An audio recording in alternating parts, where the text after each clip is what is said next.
बिहार की जीत के साथ स्टॉक मार्केट में मचा हड़कंप। आज हम कवर करेंगे मार्केट एनालिसिस, वो भी सेक्टर एनालिसिस के साथ। क्वार्टरली रिजल्ट में इजी माई ट्रिप का रिवेन्यू बहुत बुरी तरह टूटा। सबसे पहले अगर हम मार्केट अपडेट की बात करें तो इंडिया के बेंचमार्क इंडाइसिस ने थोड़े हल्के गेन अभी तक शो किए हैं। निफ्टी 50 हो या सेंसेक्स, दोनों में वीकली बेसिस पे एक ट्रेंड बना है, जिसको लीड किया है आईटी और फार्मा सेक्टर ने। अब इसके पीछे का कारण क्या है उसे समझते हैं। अगर हम सेक्टर वाइज ऑब्जर्वेशन करें ना, आईटी और फार्मा का मूव सबसे बड़ा रीजन है यूएस का शटडाउन हटना। बेसिकली 43 डेज के लिए यूएस इकोनॉमी के अंदर शटडाउन लगा हुआ था। इसका मतलब क्या है कि मार्केट वहां की पूरी तरह से क्लोज कर दी गई थी। तो जो स्मार्ट मनी है, बड़ा पैसा है, वो ऐसी जगह भागता है जहां पे उसको ज्यादा रिटर्न मिल सके। सो इंडिया उनकी टॉप प्रायोरिटी में होता है, क्योंकि इंडिया एक इमर्जिंग इकोनॉमी है। सेकेंडली, यहाँ पर क्या हुआ है, जैसे यूएस ने खुला, आईटी और फार्मा एक अच्छी रैली देखने को मिल रही है। उसके पीछे का कारण क्या है? हमारा बहुत सारा जो बिजनेस है आईटी का, वो यूएस से आता है, और फार्मा के जो भी हम मेडिसिन यहाँ इंडिया में बनती है, ये बाहर भेजी जाती हैं। तो जब जैसे ही ये रीओपनिंग हुई, यूएस का शटडाउन खुला, हमारे यहाँ पे उसकी डिमांड बढ़ गई, जो डिमांड लो रखी थी। सो फर्स्ट रीजन तो ये है। अब हम चलते हैं इसके सेकंड रीजन पे। इंफ्रास्ट्रक्चर एंड इंडस्ट्रियल की अगर हम बात करें, एनडीए ने बिहार में एक अच्छी जीत हासिल करी, जिससे मोदी जी की पार्टी फिर से एक कॉन्टिन्यूटी में आई। कॉन्टिन्यूटी का यहाँ मतलब है कि जब भी कोई करंट एक सरकार अगर मार्केट के अंदर रूल कर रही होती है, तो उसके अंदर वो बहुत सारी अमेंडमेंट लाएगी, पॉलिसी लाएगी, रिफॉर्म लाएगी।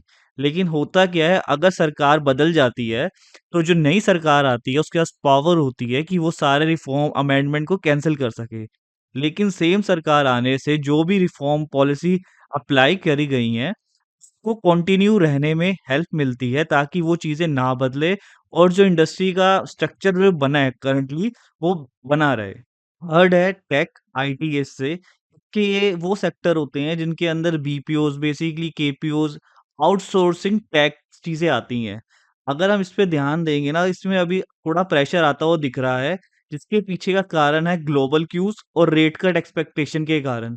अदरवाइज इसमें और कोई दिक्कत नहीं है। फोर्थ है कंज्यूमर और इंफ्रास्ट्रक्चर।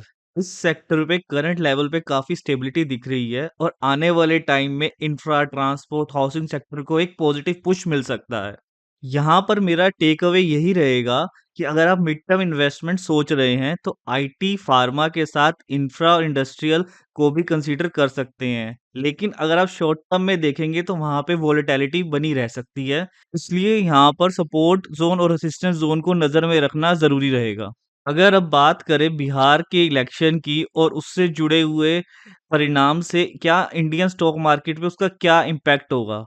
एनडीए की जीत के साथ पॉलिटिकल अनसर्टेनिटी कम हुई है, और अब मार्केट में state level reform, infrastructure push और इन्वेस्टमेंट के लिए एक फ्रेंडली इन्वायरमेंट बन रहा है। तो जिन सेक्टर को फायदा हो सकता है, वो सेक्टर है retail, infrastructure, housing, media and public service.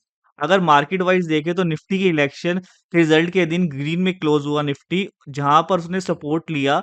Basically 25,700 के आसपास से ही उसने वहां पे एक पुल बैक दिखाया।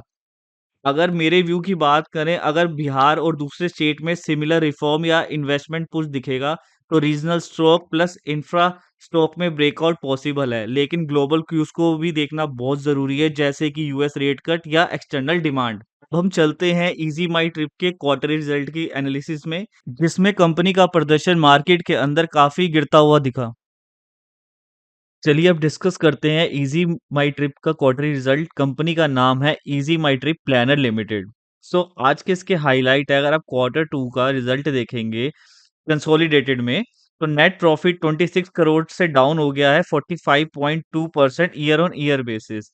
रिवेन्यू फ्रॉम ऑपरेशन देखेंगे तो रुपीज 144.67 करोड़, अप है 2.1% ईयर ऑन ईयर बेसिस। अगर आप gross booking revenue hotel and package segment में strong growth, example hotel and package GBR rupees 2414 million up देखने को मिल रहा है 178.4% year on year basis. But overall margin और प्रॉफिट डाउन है।